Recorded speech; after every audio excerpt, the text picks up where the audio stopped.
Cockfighting kingpin and alleged murder felon Charlie Ang on the run somewhere in the Calabarzon.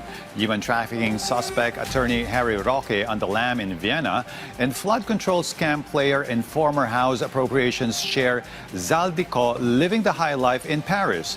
All scot-free, but will sooner or later deal with the long arm of the law, which DILG head honcho Secretary John Vic Remulla vows to make happen, and which our Ryan Lesigas dwells on in this report.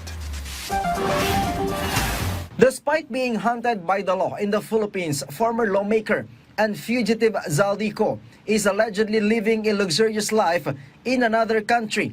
According to DILG Secretary John Vic Remulla, Co is staying in a high-end property in an exclusive district in Paris. But despite continuing to elude the law, Remulla remains confident that the fugitive will eventually be caught and brought back to the country to face the cases filed against him. Related to this, Remulla admitted that he was the one who informed President Ferdinand Marcos Jr. that Co had already been arrested at the border of the Czech Republic and Germany.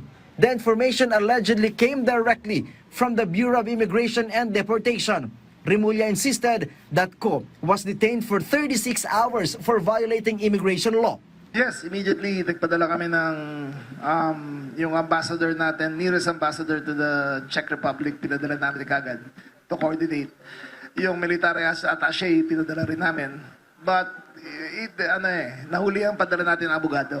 At present, the Philippines is hoping that the government's Interpol request in France will be approved as soon as possible. The country may face greater difficulty in bringing Co home if his asylum request in France is approved before the Interpol notice is released. Dahan-dahan sila tatawa-tawa dyan. Ako, seryoso ako sa ginagawa ko. Diba? Kung tawanan nila ako, may paglalagyan sa akin yung parehong yan mo. Hindi talaga ako papayag na hindi matapos to hanggang mahuli ko sila. Meanwhile, Remulla reiterated that businessman Charlie Atong Ang is still believed to be in the country. Agad-agad, nag-organize kami ng strike team kung nasaan siya. Pagdating namin, nakaalis na. We acted very fast as we could. Pero full force ng CIDG, I think, 300 yung raiding team namin na pumasok sa lugar. Pero wala na pala.